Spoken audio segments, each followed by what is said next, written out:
What's up guys, welcome to Games with Grant. I'm Grant Burton. I've just had a coughing fit, but now we are live in Mass Effect Legendary Edition, specifically Mass Effect 1.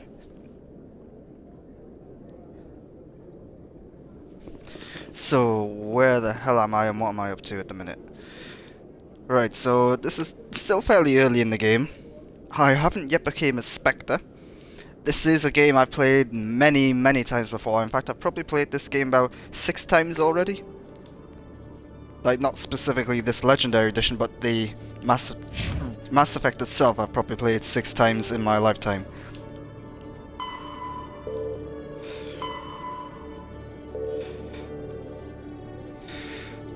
Right. So yeah, I've played this game a lot. I've done a lot of different versions of my playthrough. This is the first time ever though that I am playing as FemShep. Never played as FemShep before, and now I've got the default model of FemShep, and you know what? I'm kinda liking it. One of the reasons I never played as FemShep in any of my previous versions is that the default models for FemShep I just did not like, and I could not get a character that I liked the look of. But now we've got the official FemShep model, and I think she looks great. But anyway, let's get straight to it. What the hell am I meant to be doing? But yeah, Mass Effect, probably my favourite game trilogy ever. Mass Effect 2 is specifically my favourite game ever. But yeah, right now I'm trying to disarm some sort of smuggling ring. Hold it. That's close enough, Army. You got my payment? I didn't come here to look. Show her the goods. That looks right. Damn straight it is. These mods are the best on the market. Now hand over my credits.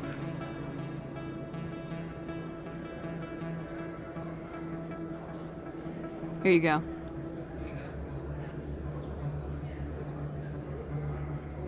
Here you go. Enjoy it. Come on, boys. We're done here. Okay, just picked up a bunch of weapon mods and so on. Was I supposed to do that? Right, yeah. Take the weapons back to Chelik. So, yeah. This is the remaster, and yes, it is a remaster, not a remake, and it's really impressive what they've done here, because it's actually skirting the line between being a remaster and a remake. They've gone in and not only made it look better, it's now 4K 60 frames, although if you're watching on Twitch, you won't be getting that. It's got new textures, new environmental elements.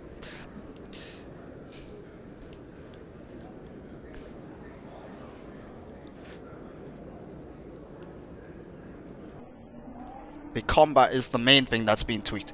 One of the things that I always liked the first Mass Effect, but I always struggled with it because the combat. I absolutely hated the combat in the original Mass Effect. They've fixed it this time around. It's not like the best combat ever. I don't think it ever could be, but it's playable now. I actually enjoy the combat, and I've actually had to increase the difficulty of the combat because it's not challenging anymore.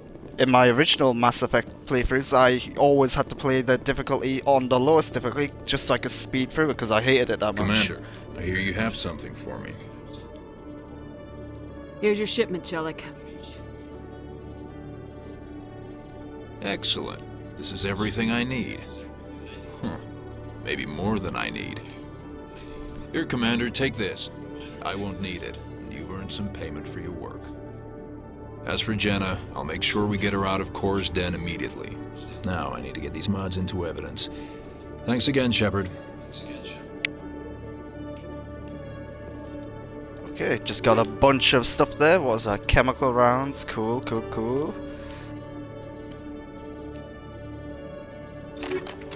I'll have that, why not? Right, so what I'm doing now basically is I'm trying to finish up some side quests before I become a Spectre. So can't do that. In fact, I think I've done it. There's that one, but I've really got to build up my abilities before I can do that one. So yeah, let's go and become a Spectre and get this game really on a roll.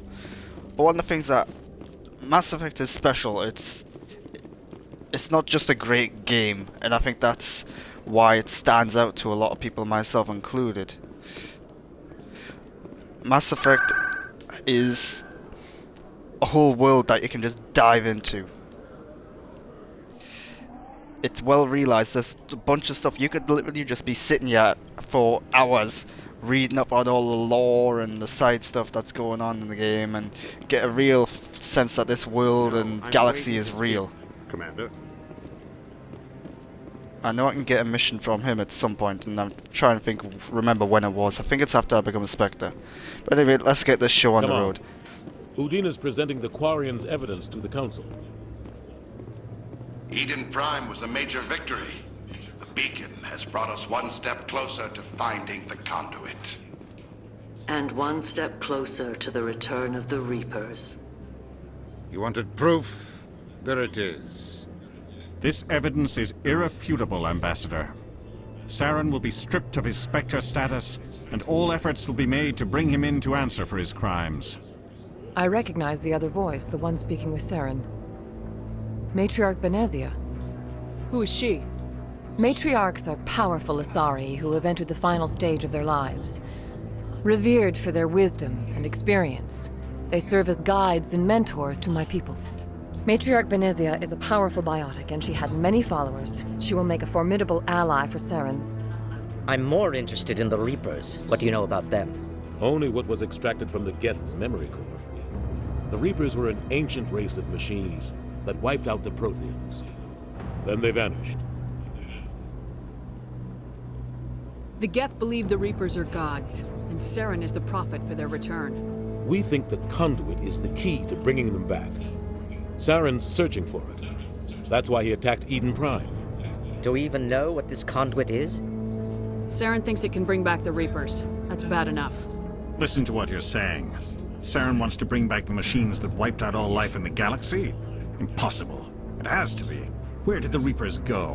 Why did they vanish? How come we found no trace of their existence? If they were real, we'd have found something. I tried to warn you about Saren, and you refused to face the truth. Don't make the same mistake again. This is different.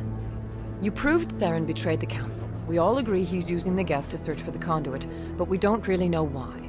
The Reapers are obviously just a myth, Commander. A convenient lie to cover Saren's true purpose. A legend he is using to bend the Geth to his will. 50,000 years ago, the Reapers wiped out all galactic civilization. If Saren finds the conduit, it will happen again. Saren is a rogue agent on the run for his life. He no longer has the rights or resources of a Spectre. The Council has stripped him of his position. That is not good enough.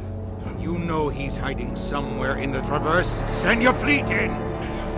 A fleet cannot track down one man. A Citadel fleet could secure the entire region, keep the Geth from attacking any more of our colonies. Or it could trigger a war with the Terminus systems. We won't be dragged into a galactic confrontation over a few dozen human colonies. I can take Saren down. The Commander's right. There is a way to stop Saren that doesn't require fleets or armies. No! It's too soon. Humanity is not ready for the responsibilities that come with joining the Spectres. You don't have to send a fleet into the Traverse, and the Ambassador gets his human Spectre. Everybody's happy.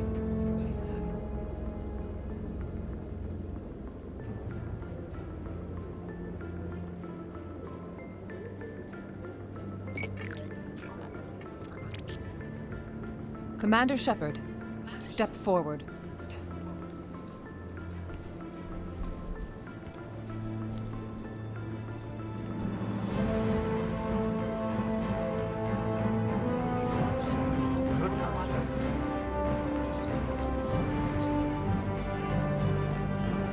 The music in the game as well is really, really good. Very iconic, very memorable. It is the decision of the Council that you be granted all the powers and privileges of the Special Tactics and Reconnaissance branch of the Citadel. Spectres are not trained, but chosen. Individuals forged in the fire of service and battle. Those whose actions elevate them above the rank and file. Spectres are an ideal, a symbol, the embodiment of courage, determination, and self-reliance. They are the right hand of the Council, instruments of our will. Spectres bear a great burden. They are protectors of galactic peace, both our first and last line of defense. The safety of the galaxy is theirs to uphold. You are the first human Spectre, Commander. This is a great accomplishment for you and your entire species. I'm honored, Counselor. We're sending you into the Traverse after Saren. He's a fugitive from justice, so you are authorized to use any means necessary to apprehend or eliminate him. Any idea where to find him? We will forward any relevant files to Ambassador Udina. This meeting of the Council is adjourned.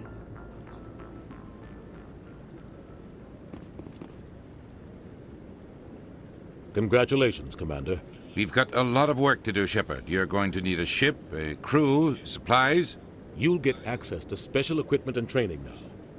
You should go down to the CSEC Academy and speak to the Spectre Requisitions Officer. Anderson, come with me. I'll need your help to set all this up.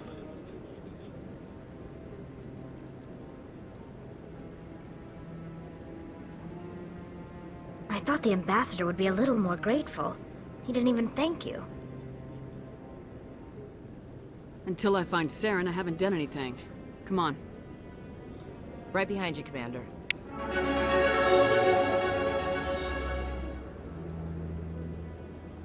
Right, so there's that.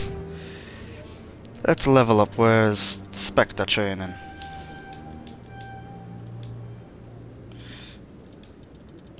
Right.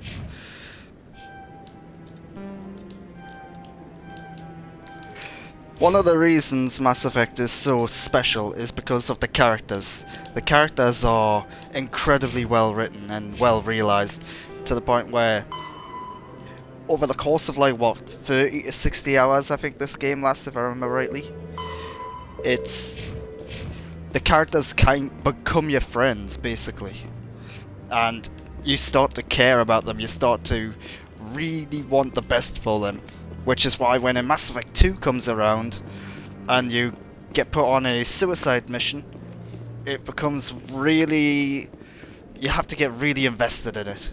I hope he's okay. I'm on a break. Talk to someone else if you need anything. I've got a lot on my mind. Maybe I can help. Well, maybe you can. You're a soldier, right? You ever head out to the Traverse?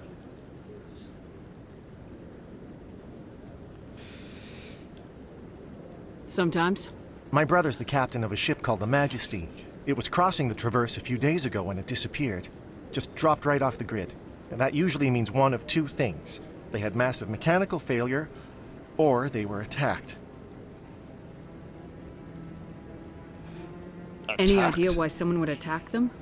Privateers, slavers, mercs looking for an easy score. There's a lot of nasty sorts out in the Traverse.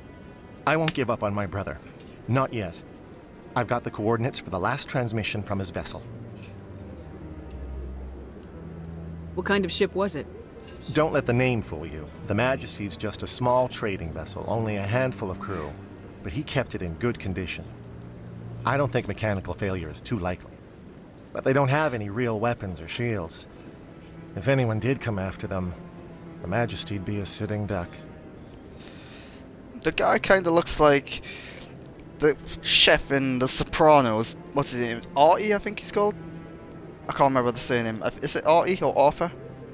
Anyway, he's a chef in The Sopranos, and this guy's a spitting image of him. What's in this for me? I can't afford to pay you anything. If I had that kind of cash, I'd have hired a recovery team to track him down already. Maybe you could look into this as a personal favor, you know? We humans have to stick together. Isn't anyone else looking into this? My brother's just a small independent trader. Ships like his disappear in the Traverse all the time. Give me the coordinates. I'll forward them to your ship right away. Please let me know as soon as you find him. One of the things I've noticed with playing Femshep is the character actually does seem like a different character. I feel like I'm getting a new perspective on things, and that's quite impressive considering how much I played this game, how many different choices and pathways I've went in this game. And I'm still finding new things about it, and still enjoyable as it was the first time around.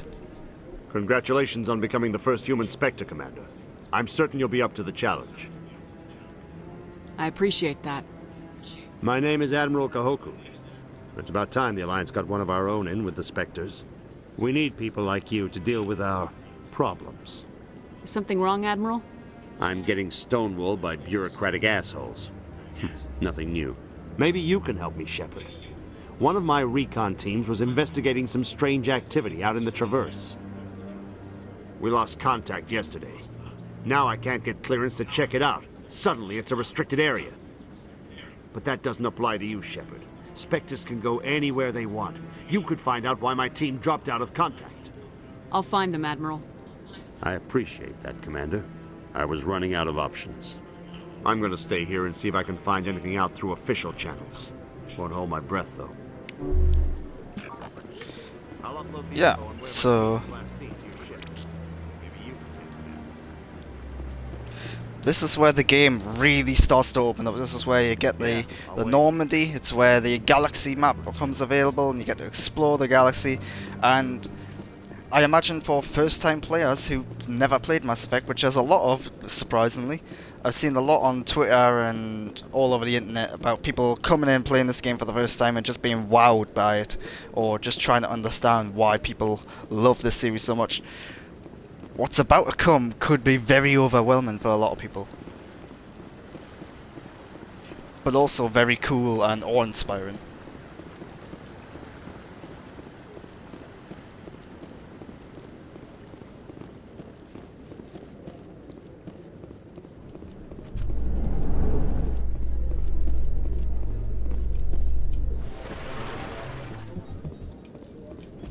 Is it common for human women to be front-rank fighters, Chief Williams? I know that Solarian women do not serve in the military. It's becoming more common, but it took a long time to prove that ladies could handle an assault rifle or a shotgun. On the flotilla, we don't have the luxury of sexism. We need the best hands for every available job. Sounds nice, but I don't think I could get used to the uniform. So yeah, one of the big problems with the first Mass Effect was the loading times, and immediately when I started playing this, it's night and day different. Like, the game loads up in like 30 seconds, if that. And elevator times, sometimes you would be sitting on an elevator in the original Mass Effect for like a minute or so, and it was annoying. And little conversations like that would try and break it up, make it a bit more entertaining for us, but at the end of the day you were just standing there doing nothing.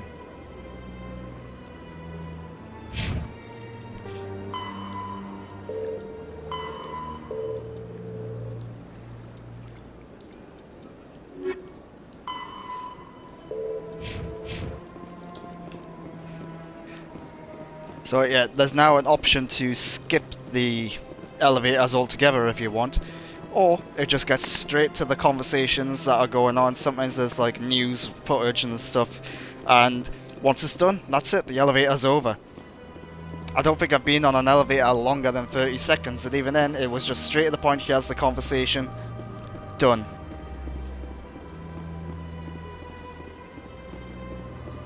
And other loading times are like pretty much instantaneous. You can tell when there were loading times when you would like approach a door and it would just take a little moment to open because it's loading the other side. I think what I'm about to do here will demonstrate just that. There, see, it's not quite instantaneous, but it's pretty quick and a lot quicker than what it was in the original Mass Effect. And where the hell am I going? I'm supposed to be going to the Normandy. I don't know why I'm heading this way.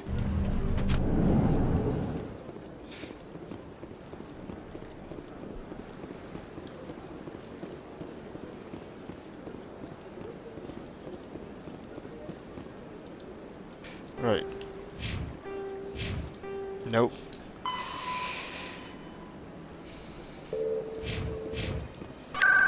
C-Sec Academy.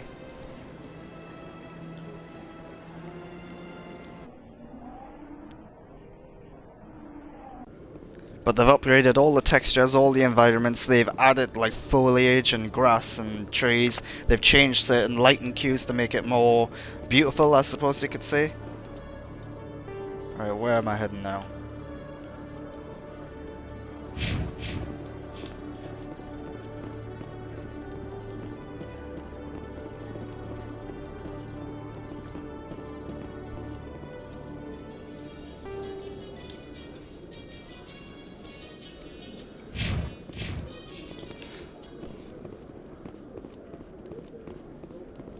In other news, Exogeny Corp is still denying reports that one of their survey teams has gone missing in the Hades Gamma Cluster.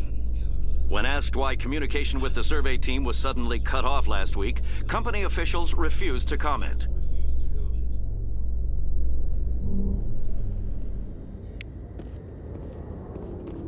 Alright, and here we go to a really cool moment. I've got big news for you, Shepard. Captain Anderson is stepping down as commanding officer of the Normandy. The ship is yours now. She's quick and quiet, and you know the crew. Perfect ship for a Spectre. Treat her well, Commander.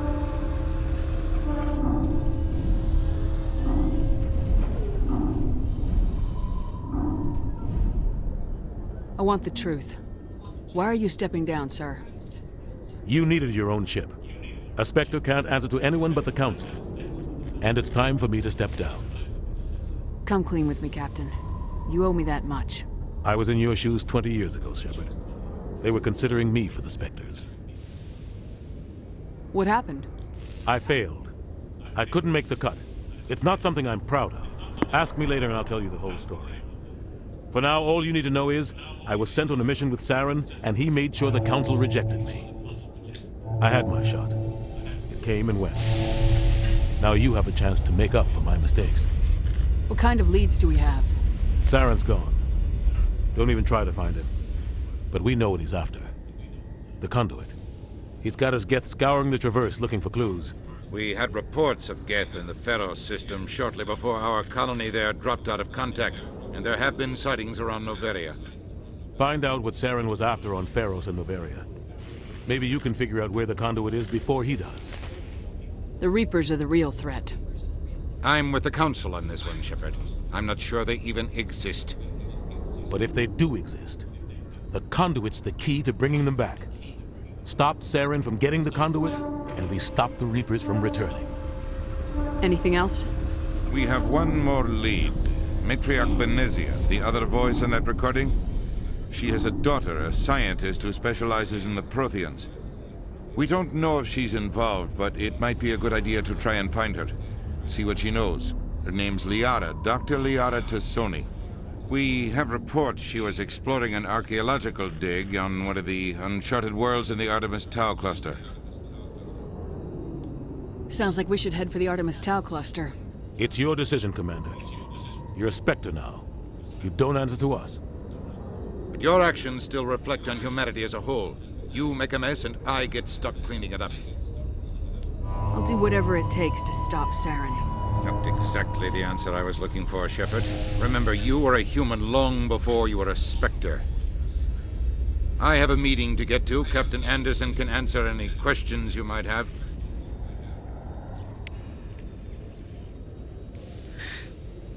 So this game, I think it was, what, 2007 that's when it came out? Yeah, maybe? Maybe even earlier than that. It's quite impressive how relevant a lot of the themes and the story still are. But I suppose that's one of the gifts of science fiction, is that it does deal with ever-present themes and issues. Yes, Commander? How are you holding up? Honestly, this isn't how I pictured my career coming to an end. Pushing papers really isn't my thing, but you're the one who can stop Saren. I believe in you, Shepard. If that means I have to step aside, so be it. Tell me what happened with you and Saren 20 years ago. It's close to 20 years ago now. Ambassador Goyle was our Just representative here on the Sector. Like Udina, she wanted to get a human into the Spectres. She chose me. The Council sent Saren to keep an eye on me and evaluate my performance, just like they sent Nihilus to keep tabs on you. Why weren't you honest with me? It's not something I'm proud of. I had a chance to become the first human Spectre, and I failed. Saren made sure of that. I think I deserve the whole story. We had intel on a rogue scientist being funded by Batarian interests. He was trying to set up a facility to develop illegal AI technology out in the Verge. Alliance intel had done all the work, but the Council wanted a Spectre involved. We compromised. I was assigned to help Saren in his investigation. We tracked the scientist to a refining facility on Kamala. He was hidden away somewhere inside, protected by an army of Batarian mercenaries. The plan was simple. Sneak into the plant, capture the scientist, sneak back out. Quick, quiet, and a minimum of bloodshed. I'm guessing things didn't go as planned? Saren and I split up to cover more ground. Then about halfway through the mission, there was a massive explosion in the refinery core. Officially, it was ruled an accident, but I think Saren detonated it on purpose to draw off the enemy guards.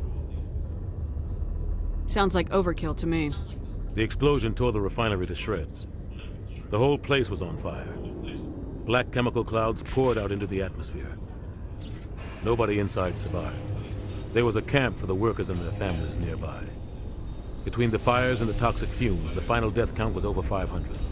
Mostly civilians. Saren didn't care. The target was eliminated, mission accomplished, and I ended up taking the blame. That ended all talk of me joining the Spectres. Saren caused the explosion. How'd he pin it on you? In his report, Saren accused me of blowing his cover. He said it was my fault the guards were ready for us. He claimed that's why it turned into a massacre. Saren's report was all the proof the Council needed to kill my chances of becoming a Spectre. Why'd you let him get away with it? Who do you think the Council was going to listen to? Me? Or their best agent? I had a bad feeling about him right from the start. I should have been more careful. Maybe I could have stopped things before they got out of hand. Don't blame yourself, Captain. I don't. I blame Saren. I think he wanted things to go bad. He was looking for an excuse to blow that refinery. Maybe he just likes the violence. Maybe he was just trying to make me look bad to keep humans out of the Spectres. If so, he pulled it off. Why'd you let him get away? I had a bad feeling about him right from the start. I should have. The only thing I care about is stopping Saren. You're right, Commander. It's no good living in the past. I want to know the truth about you and Saren. We tracked the plan was simple. Sneak in. The only thing I care You're right, about Commander. It's no good living in the past. Any extra intel you can give me on our colony at Feros? The entire planet used to be one giant Prothean city. Mostly ruins now. But some of the infrastructure is still intact. The colony tried to build on what the Protheans left behind. We lost all contact with them when the Geth attacked. So yeah, one of the things I'm going to point out now, if you haven't noticed, is that a lot of this game I just find super fascinating and interesting, so I'm probably not going to be talking over a lot of it. What do you know about the Artemis Tau cluster? Not much. I've never been there myself. A handful of systems with a few small, uncharted worlds, but no real colonies. Might not be easy finding Dr. T'Soni out there. My advice is to look for the world with the Prothean ruins. What can you tell me about Noveria? Novaria's trouble. Always has been. The whole planet's basically a center for corporations to conduct illegal research. Watch your back there, Shepard. Spectres are about the only form of Citadel authority Noveria respects. But they aren't popular. I should go. I'll be here if you need anything. Right. Let's... Gotta find Liara, go to Noveria, and go to Feros. And I've got a bunch of side missions to do now. In the early...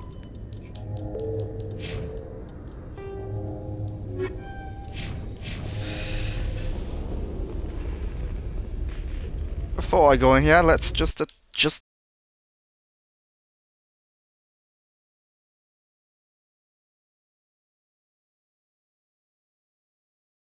the Twitch overlay. Right, back at it now. Into the Normandy.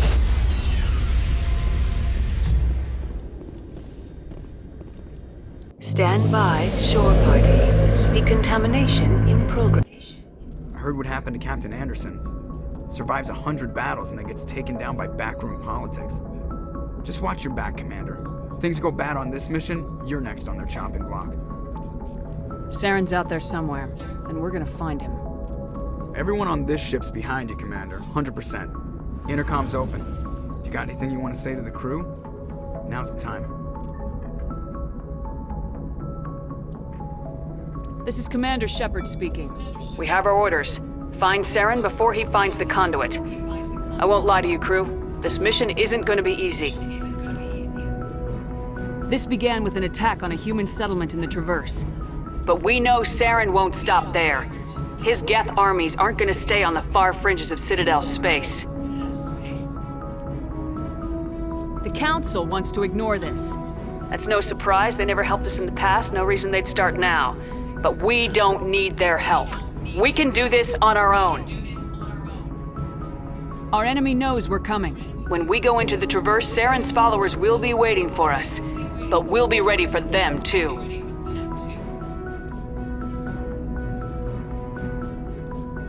This is the most important mission any of us have ever been on. The fate of an entire galaxy is at stake.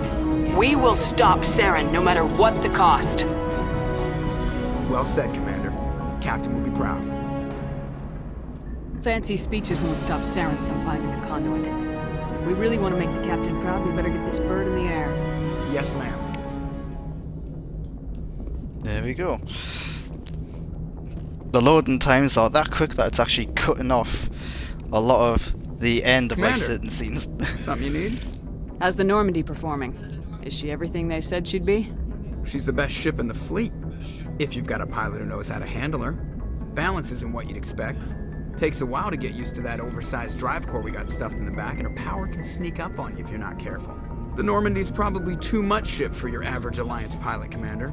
Lucky for you, I'm anything but average. I like to know my crew. Mind if I ask you a few questions? I can see where this is going. You did a background check on me, didn't you? Well, I'll tell you the same thing I told the captain. You want me as your pilot. I'm not good. I'm not even great. I am the best damn helmsman in the Alliance fleet. Top of my class in flight school, I earned that. All those commendations in my file, I earned every single one. Those weren't given to me as charity for my disease. I'm sorry, Joker. I didn't even know you were sick. You mean you didn't know? Oh, crap. Okay, I've got Vrolik syndrome, brittle bone disease. The bones in my legs never develop properly. They're basically hollow, too much force and they'll shatter. Even with crutches and my leg braces, it's hard to get around. One wrong step and crack! It's very dramatic. But I've learned to manage my condition, Commander. Put the Normandy in my hands and I'll make her dance for you. Just don't ask me to get up and dance unless, you know, you like the sound of snapping shin bones. Why does everyone call you Joker? It's a lot shorter than saying Alliance Flight Lieutenant Jeff Moreau. Plus, I love to make little children laugh. You're dodging the question. Look, I didn't pick the name. One of the instructors in flight school used to bug me about never smiling. She started calling me Joker, and it stuck. Why didn't you ever smile? Hey, I worked my ass off in flight school, Commander. The world's not gonna hand you anything if you go around grinning like an idiot. By the end of the year, I was the best pilot in the academy, even better than the instructors, and everybody knew it. They'd all got their asses kicked by the sickly kid with the creaky little legs. One guess who was smiling at graduation? I mean, I kind of get the point. He's earned his place and all that, but at the same time, he is a bit overconfident and pompous about it. I need to know more about this Vrolik syndrome if I'm putting my ship in your hands. Yeah, of course. I do like Joker, though. It's an extremely rare condition. Nobody knows exactly what causes it. Genetic, maybe. It's treatable, but there's no cure. They classify my case as moderate to severe. I was born with over a dozen fractures, hip, thighs, ankles. My bones were already breaking in the womb. 100 years ago, I wouldn't have survived past my first year. Lucky for me, modern medical science has turned me into a productive member of society. You're not gonna break a bone trying to fly the ship, are you? I don't fly with my feet, Commander, so I'm fine as long as I'm in this chair. I gotta be real careful when I get up to take a piss, though. I can do my job as well as anyone on the ship. Better, actually. So don't worry about it. I'm not trying to make you uncomfortable. Let's talk about something else. Whatever you want, Commander. How'd you end up joining the Look, Alliance? if you're looking for an inspirational tale of the crippled kid overcoming impossible odds, you're gonna be disappointed. My mother was a civilian contractor working for the Alliance. I basically grew up on the Arcturus station back when they were building up the fleets. Spend all that time around Alliance ships, there's a good chance you'll end up going to the Academy. I have to go. Alright, see ya. So, yeah, one of the interesting things that I've seen is a lot of people were surprised by Seth Green being in this game. People playing it for the first time, that is. And yeah, that's Seth Green as Joker.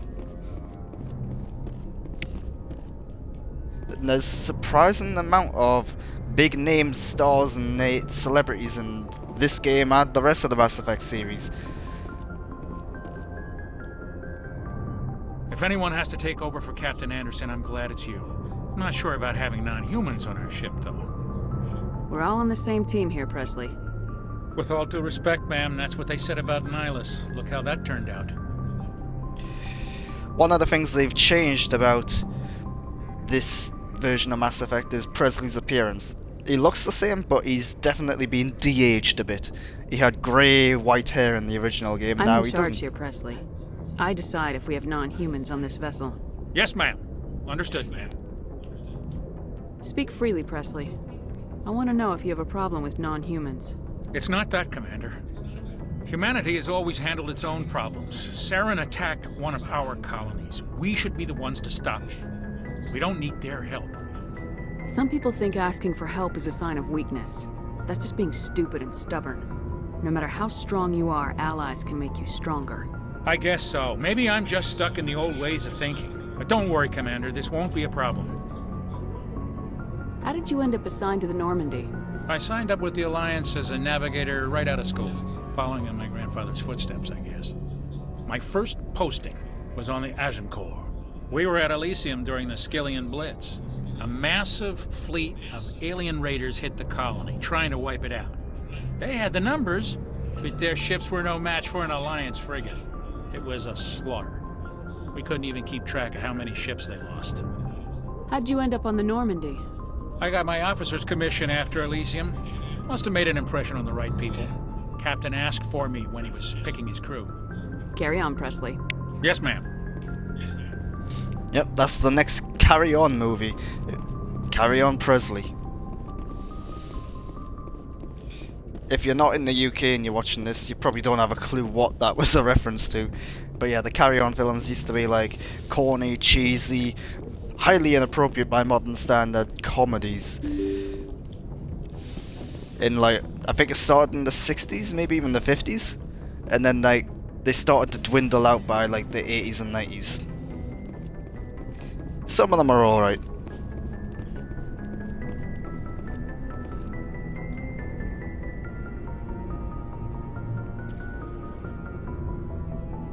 Anything you need, Commander? Just trying to get a sense of where the crew's at. Thoughts? I've wasted enough of your time for now, Commander. We'll have time for personal debriefings later. What's your opinion on the last mission? I don't see how we could have done things any better. At least not without getting to Eden Prime sooner. And we were on the scene faster than any other Alliance ship could have been. We'll talk another time, Lieutenant. Commander? That's boring Kaidan done with.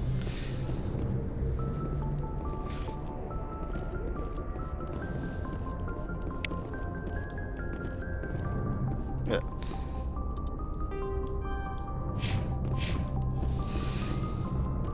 So yeah, not every character is the juiciest, sexiest, most interesting character available. Kaidan, for example, I've always just thought he was a bit of a wet blanket, a little dull. And at a certain point in this game you have to make a choice between Kaidan or Ashley. And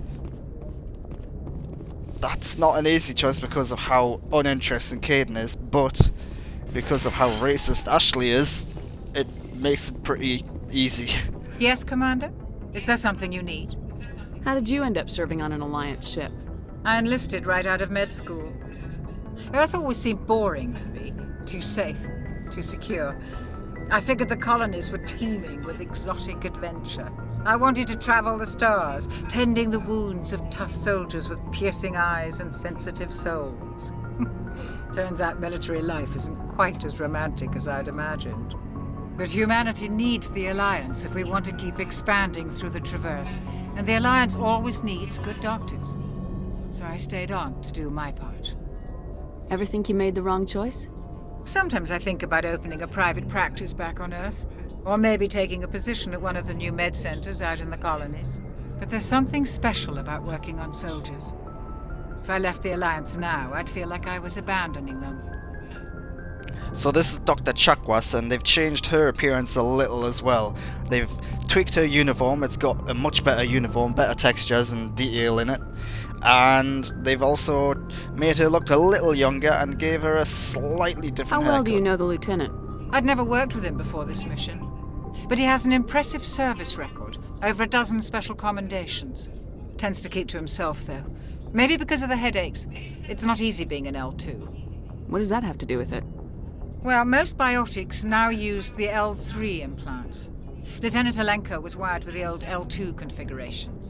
Sometimes there are complications. What kind of complications? Severe mental disabilities, insanity, crippling physical pain. There's a long list of horrific side effects. Caden's lucky. He just gets migraines. I should go. Goodbye, Commander.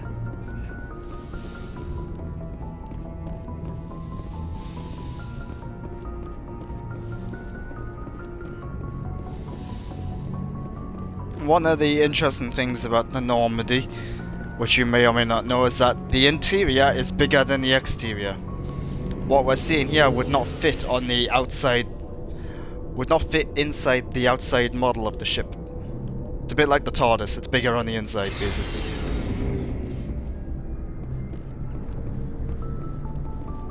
Nice ship you've got, Shepard. What can I do for you? What's your story, Rex? There's no story. Go ask the Quarian if you want stories. You Krogans live for centuries. Don't tell me you haven't had a few interesting adventures. Well, there was this one time the Turians almost wiped out our entire race. That was fun. Oh, so there is a story. I heard about that. You know, they almost did the same to us. It's not the same. Seems similar enough to me. So your people were infected with a genetic mutation? An infection that makes only a few in 1,000 children survive birth? And I suppose it's destroying your entire species? I suppose it isn't all the same.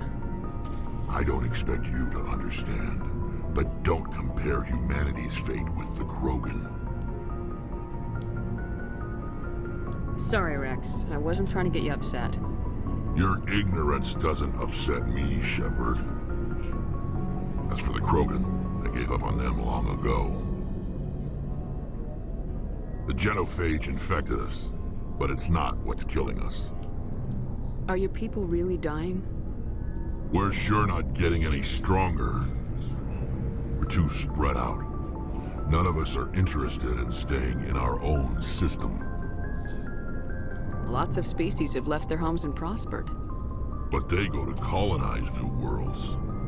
We're not settlers. We're warriors. We want to fight. So we leave. Hire ourselves out. And most of us never go back. What can you tell me about the genophage? Ask the Solarians if you want details. They made it. All I know, it makes breeding nearly impossible. Thousands die in stillbirth, and most never get that far. Every Krogan is infected, every one. And no one's rushing to find a cure. Why don't the Krogan try to find a cure? When was the last time you saw a Krogan scientist? You ask a Krogan, would he rather find a cure for the genophage or fight for credits? He'll choose fighting every time. It's just who we are, Shepard. I can't change that. Nobody can. So long, Rex. Shepard.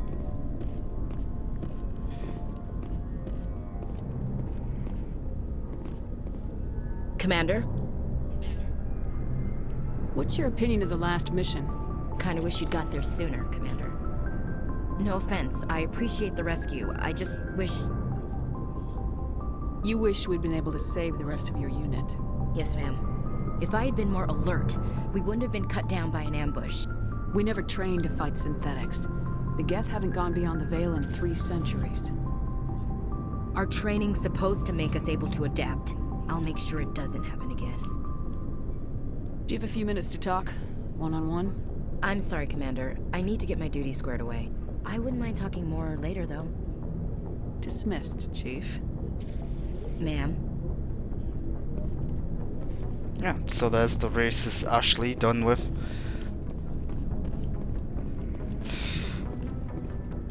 Well, I suppose it's not really racist if it's a different species, is it? Thanks for I don't know. bringing me on board, It's bad, Commander. I know that. I knew working with the Spectre would be better than life at CSEC. Have you worked with the Spectre before? Well, no, but I know what they're like. Spectres make their own rules. You're free to handle things your way. At CSEC, you're buried by rules. The damn bureaucrats are always on your back. For the most part, the rules are there for a reason. Maybe. But sometimes it feels like the rules are only there to stop me from doing my work. If I'm trying to take down a suspect, it shouldn't matter how I do it, as long as I do it.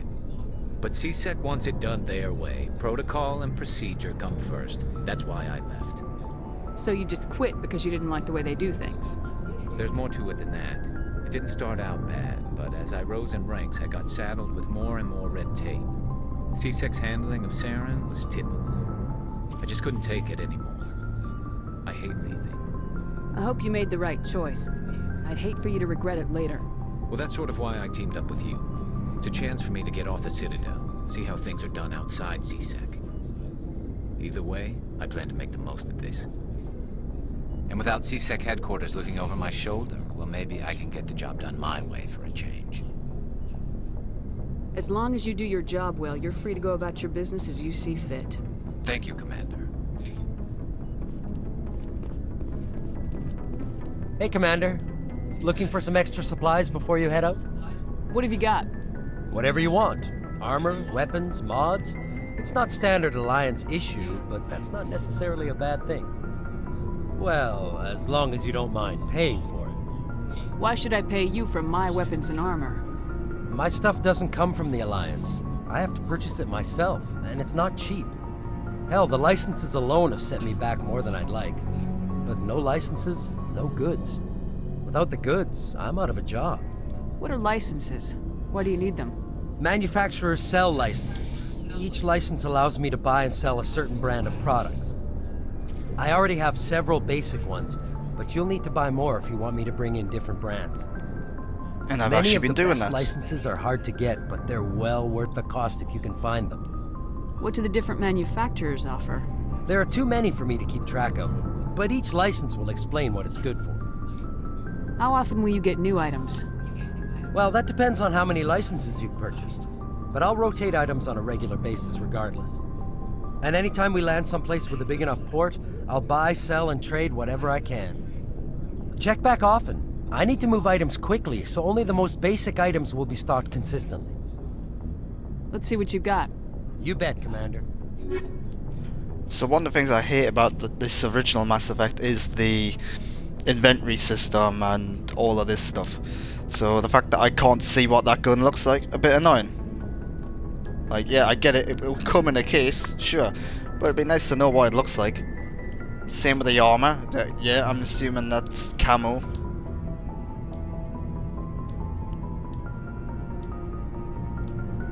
You get a sense of what the gun, what the color scheme is, but other than that, not a lot. But then again, in this game, a lot of the weapons, they just look the same anyway. And all that really changes is the stats. It's a bit annoying.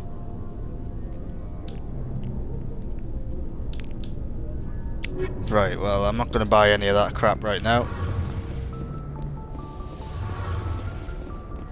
But for this new version of Mass Effect, the inventory system has been tweaked. I think this is actually the layout for the PC version, rather than the console version. And it works a lot better than what the console version's original one did. Your ship's amazing, Shepard. I've never seen a drive core like this before. I can't believe you were able to fit it into a ship this small. I'm starting to understand why you humans have been so successful. I had no idea Alliance vessels were so advanced. The Normandy's a prototype, cutting-edge technology. A month ago, I was patching a makeshift fuel line into a converted tug ship in the flotilla. Now, I'm sitting on board one of the most advanced vessels in Citadel space. I have to thank you again for bringing me along. Traveling on a vessel like this is a dream come true for me. I had no idea you found ship technology so interesting. It comes with being a Quarian. The migrant fleet is the key to the survival of my people. Ships are our most valuable resource. But we don't have anything like this. We make do with cast-offs and second-hand equipment. We just try to keep them running for as long as we can. Some of the fleet's larger vessels date all the way back to our original flight from the Geth. So Tali's appearance is very similar, but I think they've actually made her visor a bit more transparent, so you can see a little bit more of her face and get a better idea of what she looks like. I can't believe your fleet's still using ships that are 3 centuries old. They're constantly being repaired, modified, and refitted. They aren't pretty, but they work. Mostly. We've tried to make ourselves as independent as possible on the flotilla, grow our own food, mine, and process our own fuel.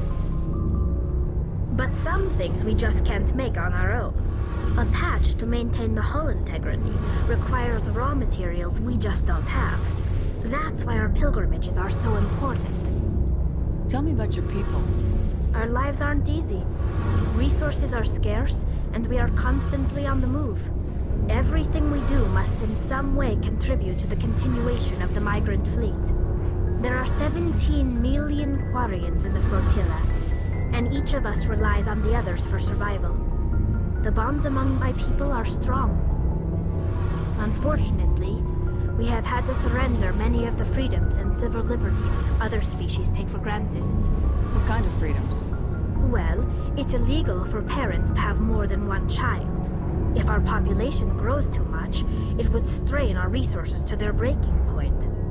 Of course, we also can't allow our numbers to become too few. If our population is in decline, the rule against single births is temporarily repealed. In extreme cases of population decline, incentives are even offered to encourage multiple births, though the Conclave hasn't had to take such measures in nearly a century. That's your government. The Conclave is our civilian branch of government.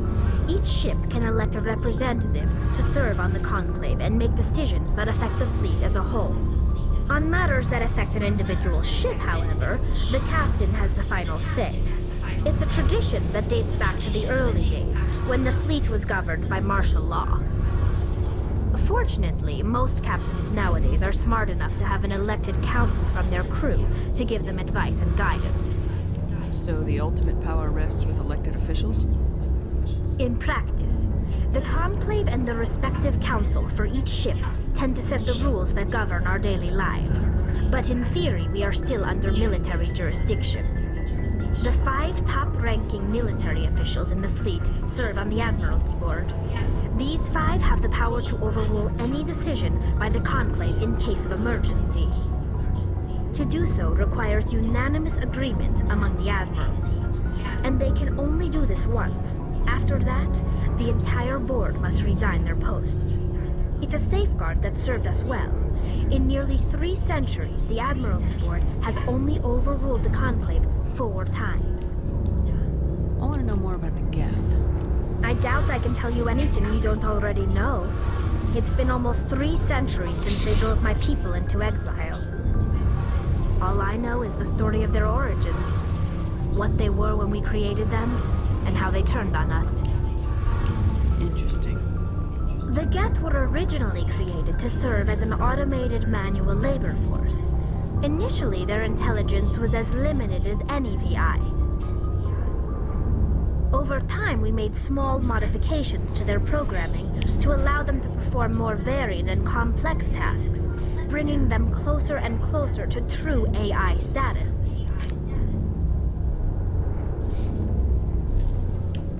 How come the Council didn't step in and stop you? This wasn't true AI research. We may have been skirting the bounds of the law, but we never did anything that was actually illegal.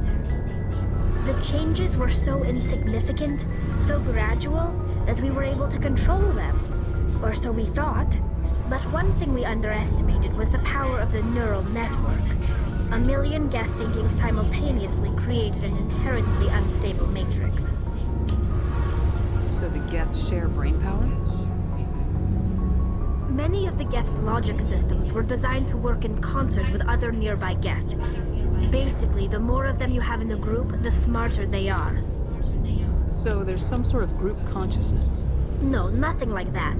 They cannot share sensory data or information. Their programming cannot handle that much simultaneous input.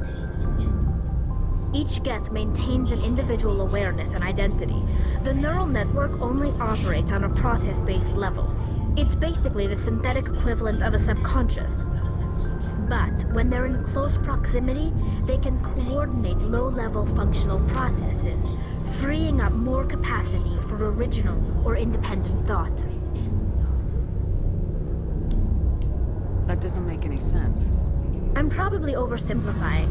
The Geth are incredibly advanced and complex creations. All you need to know is that they get smarter when they gather in large numbers. As we built more and more Geth, their effective intelligence became more sophisticated, more abstract. One day, a Geth began to ask its Quarian overseer questions about the nature of its existence. Am I alive? Why am I here? What is my purpose? As you can imagine, this caused a near panic among my people. I don't see what's so bad about those questions. The Geth were created to engage in mundane, repetitive, or dangerous manual labor. That's fine for machines, but it won't satisfy a sentient being for long. The Geth were showing signs of rudimentary self-awareness and independent thought. If the Geth were intelligent, then we were essentially using them as slaves. It was inevitable the newly sentient Geth would rebel against their situation. We knew they would rise up against us, so we acted first. A general order went out across all Quarian-controlled systems to permanently deactivate all Geth. The Geth responded to this order violently. So if you've never seen Battlestar Galactica, you'll obviously not know that the Quarians and the Geth, their whole backstory is heavily influenced by the Ronald D. Moore Battlestar Galactica.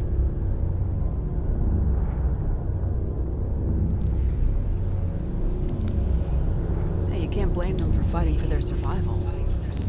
We had no other choice.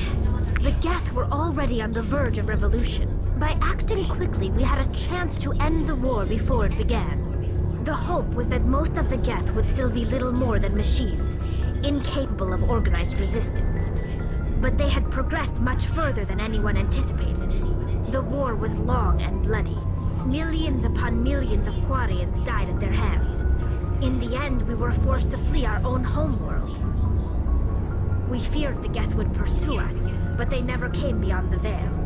Now we drift through space, exile, searching for a way to reclaim what was once ours. It's hard to feel sorry for you. Your ancestors tried to wipe out another species. We made a mistake when we created the Geth in the first place, but we did not make a mistake when we went to war against them. If we had not acted, they would have wiped us out. They're a synthetic life form. They have no use for organics. None. Why do you think they cut themselves off from the rest of the galaxy? Why do you think they've killed every organic being who's ever tried to contact them? They can kill Saren. What does that tell you? The Geth are not innocent victims in all this. They're the enemy. They want to destroy us. Not just the Quarians. All organic life. That's why they've joined up with Saren. And that's why we have to stop him. I want to know more about the pilgrimage. When my people reach maturity, we leave our birth ships and seek acceptance with a new crew. It's necessary to maintain genetic diversity among the fleet. But no ship wants to accept someone who will be a burden on them. So, to prove our worth, we embark on a pilgrimage. We set out alone, leaving the flotilla and our families behind us. We only return once we have found something of value we can bring back to the fleet. This is presented as a gift to the captain of the respective ship we wish to join. If the gift is accepted, we are welcomed into the crew. Can a captain choose to reject the gift? That doesn't happen often. Most captains are eager to increase the size of their crew. It increases their own standing in our society. Even when a gift is not particularly valuable, the captain usually accepts it out of a sense of tradition. However, there is a stigma to presenting a substandard gift. It's not the best way to make a good impression on a new community. Most pilgrims don't return until they find something worthwhile. I can't believe they just send you off alone. It's not like they just cast us out. Before we leave, we are given lessons in how to survive outside the flotilla, and given gifts to help us on our journey. We also receive implants to fight off sickness and disease. Generations of living in an isolated and highly controlled environment have left our immune systems weaker than most. By the time we leave the fleet, we are well equipped for the pilgrimage. This is a rite of passage for all Quarians. If it were dangerous, our numbers would suffer. Virtually every pilgrimage ends with a triumphant return and the ritual presentation of the gift to one of the fleet's captains. I want to talk about something else. Like what? I should go. See you later. Right, now just to change the Twitch overlay one more time.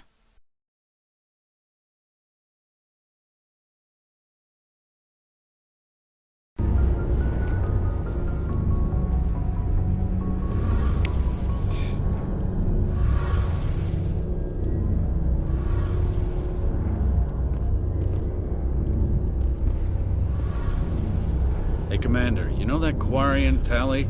She's been spending all her time down here asking me about our engines. I'll tell her to leave you alone. What? No, she's amazing. I wish my guys were half as smart as she is. Give her a month on board and she'll know more about our engines than I do. She's got a real knack for technology, that one. I can see why you wanted her to come along. I figured she'd be a real asset to the team. You got an eye for Tali, Commander, but I'm guessing that's not why you came down here. Fill me in on the IES stealth system. How does it work exactly? You can't hide a ship out in space. They emit too much heat and radiation. Too easy for sensors to pick them up, unless you find a way to capture those emissions.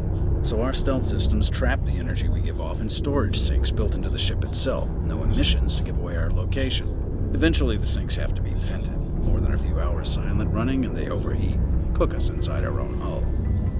There's no way for anyone to detect us? A visual scan can still pick us up. Anyone looking out a window can see us plain as day. But you have to be pretty close to get an actual visual out in space. Most vessels rely on scanners. As long as the stealth systems are engaged, they can't see us. Not unless we accelerate to FTL speeds. Why doesn't it work with faster-than-light travel? Cranking up to FTL blue shifts our emissions, pushes them into frequencies too high to capture in the sinks. As soon as we make the jump, it's like setting off a flare. Sensors can pick up our location whenever we enter or exit FTL flight, but for short-range missions, our stealth systems are amazing, and we've got the only one. Where else have you served, Adams? If you name a class of Alliance ship, I've probably served on it. Everything from dreadnoughts and carriers right down to frigates like the Normandy. My last assignment was on the Tokyo, only a cruiser, but she was a good ship. Couldn't hold a candle to the Normandy, though. I want to know more about the Normandy. She's the best ship I've ever served on, probably the fastest vessel ever designed. And she's the only one using the new Tantalus drive core. What's so special about the Tantalus drive core? Proportionally, it's about twice the size of any other vessel. Not only are we faster, but we can run at FTL speeds longer before we have to discharge the core. Carry on, Adams. Aye, aye, Commander. And there's the next Carry On movie. I'm gonna stop with that joke, it's not funny. Although, I'll be honest, I am finding it quite amusing.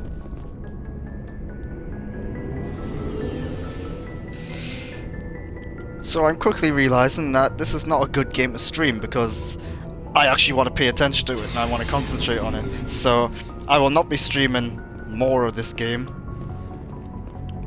but I will be streaming normally. This is the game I'm currently playing, so I'll only be streaming probably once, maybe twice a week in the next few weeks.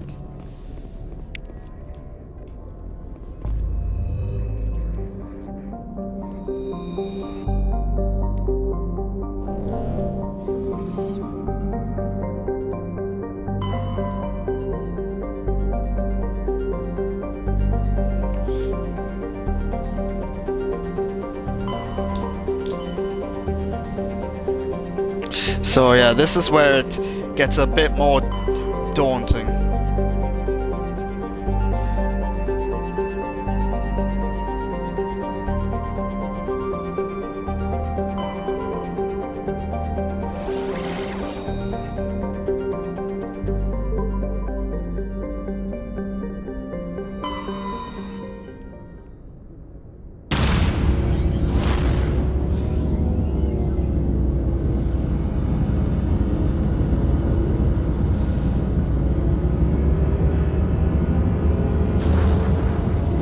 one of the biggest things that they've tweaked for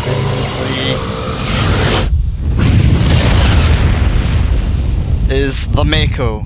So the Mako infamously was terrible to control in the first Mass Effect game, and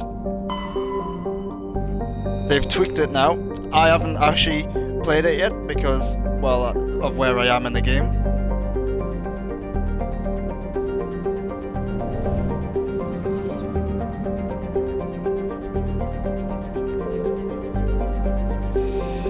But yeah, my understanding is the Mako is much better.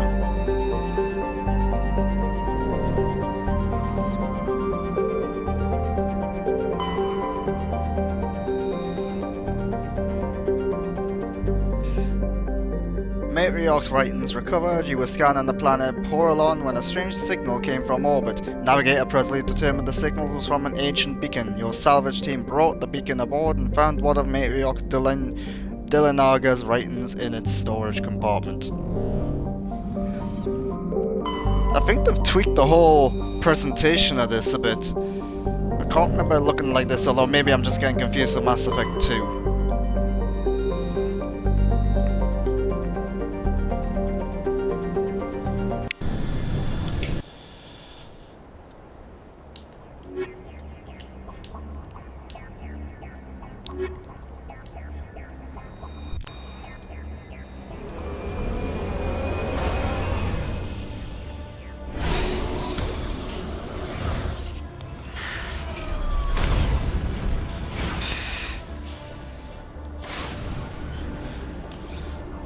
Alright, so we're in the Mako now. This is my first time in the new Mako.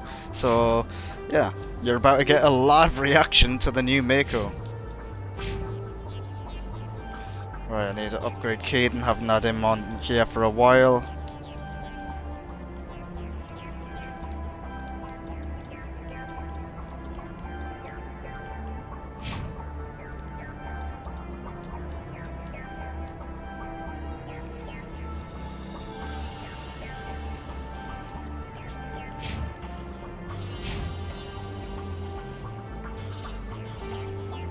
Right, so here's where we are. 3 points of interest.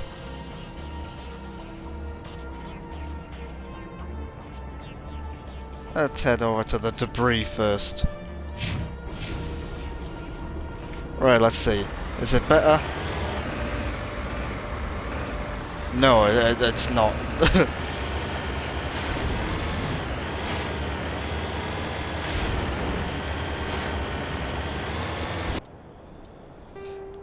Hold on, is there... Because I think you can change the controls of the Mako.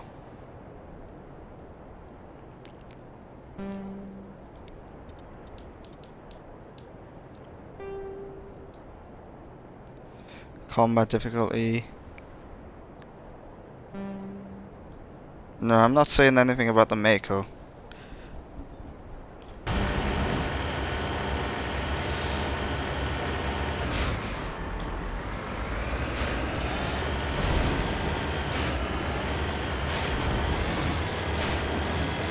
But yeah, so far, gotta be honest, not impressed. Mako is disappointing.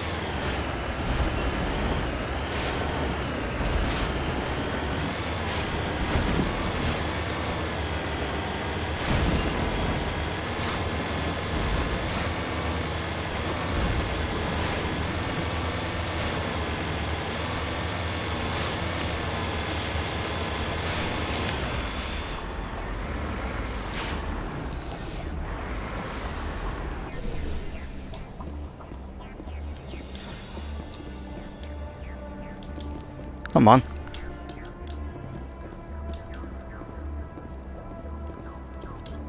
Right. I think that might be a bit of a glitch. It's not letting me interact with that.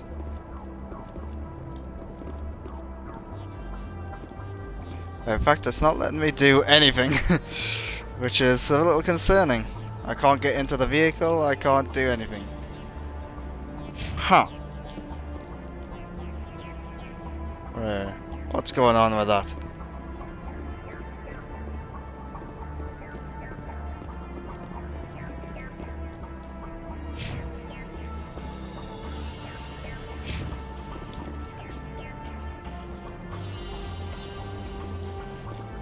I haven't saved in a while, so...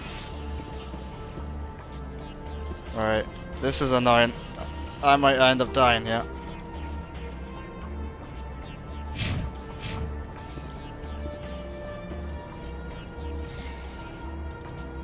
Alright, let's see if I can load again. Right, so lucky there is an auto-save feature. Let's try that again. If not, I'm assuming that's a bug that needs to be patched out.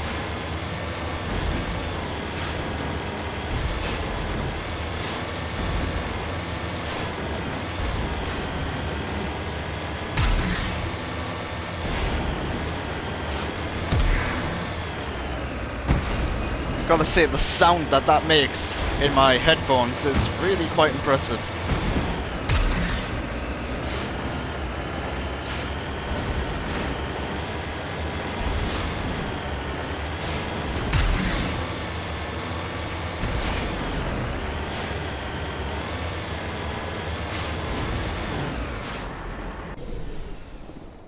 Right, let's see if I can do it this time. No, after all that, my electronics is too low. But I can get back in, that's something. I've gotta do all of this crap again.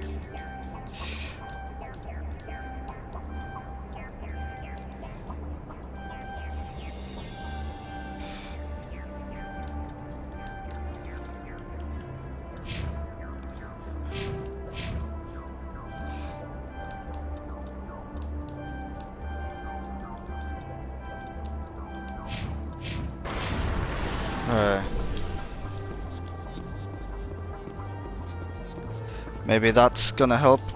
Oh, yeah, I can do that.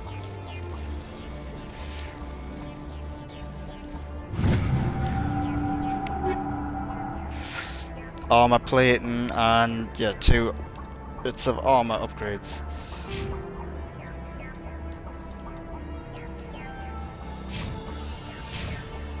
Right. I always get first dibs at the new armor.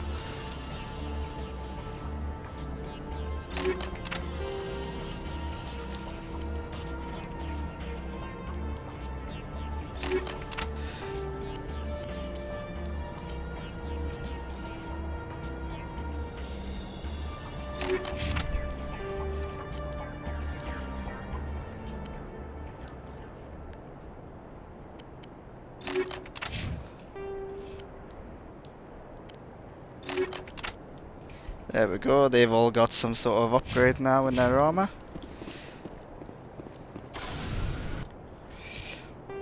There's the map. We will go to... No, we'll actually go to the stronghold first.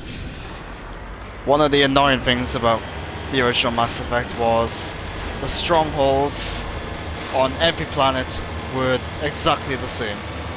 Same building, same structure. Inside, maybe the layout was slightly different. Maybe they had like a crate over there in one area, and then in a different structure they didn't have a crate, but overall it was just a bit repetitive and not that good. We're getting into combat here, so I'm gonna just save. It's been a while.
Well, with that, I am going to end that stream there.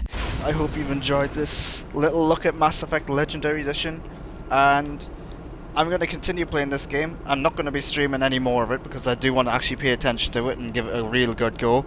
This is like my 7th time playing it though, so you know, there's not a lot that can wow me, but I'm still very much liking this game. If you've liked this stream, why not subscribe to my channel if you're watching on YouTube? That's Games with Grant on YouTube if you didn't know. And if you're watching on Twitch, give me a follow so that you know when I go live. I will probably be streaming again maybe next Tuesday, maybe Sunday even, I don't know. Yeah. Click follow on Twitch because I don't know when I'll be streaming again. I'll definitely stream next Tuesday, but I'm not sure if I'll be doing it before then. And follow me on Twitter and Instagram at @the_Grant Burton. I'm just going to save again for the hell of it. And until next time, thanks for watching this stream. I hope you've enjoyed it to some extent.